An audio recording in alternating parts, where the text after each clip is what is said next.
Dream girl Hema Malini और धर्मेंद्र की बेटी ईशा देओल का बसा बसाया घर टूट गया है।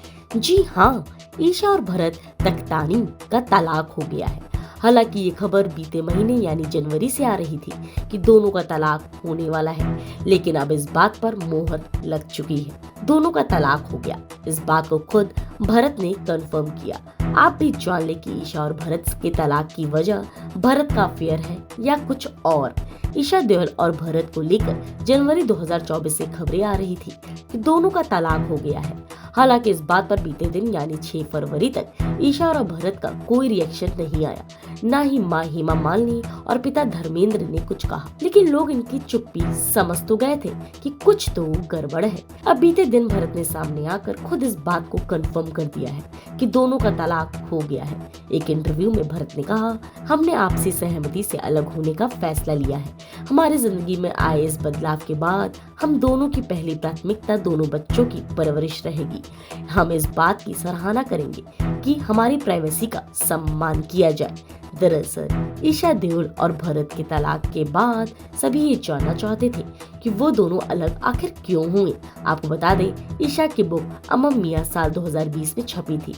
इस बुक में ईशा ने कुछ ऐसा लिखा जिससे पढ़कर आप भी हैरान रह जाएंगे।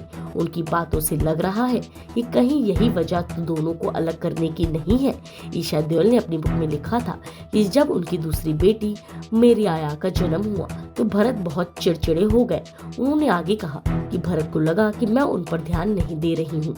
एक पति के लिए इस तरह का फील करना नॉर्मल है, क्योंकि मैं उस समय राध्या की पढ़ाई और मिराया की देखभाल में बिजी हो गई थी, साथ ही अपनी बुक लिख रही थी, जिसके साथ प्रोडक्शन मीटिंग को भी संभाल रही थी। ऐसे में भरत अपने आप को अकेला फील करते थे, इसलिए मैंने तुरंत इस बात पर ध्यान दिया। ईशा ने ये भी लिखा कि मुझे वो समय याद आ गया जब भरत ने मुझे टूथब्रश मांगा था, लेकिन मैं भूल गई। इसके अलावा उनके और भी कई काम मैं भूल जाया करती थी। हालांकि ईशा ने अपनी जिम्मेदारियों को बखूबी कागज पर उतारा है, लेकिन इस बात से साफ जाहिर हो रहा है कि 2 बच्चों की केयर करने के साथ साथ घर की जिम्मेदारियां भी अकेले ईशा के ही कंधों पर थी।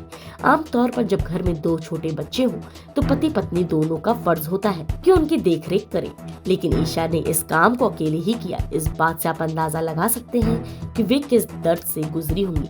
ऐसे में ये भी बड़ी वजह है कि दोनों का तलाक हो गया।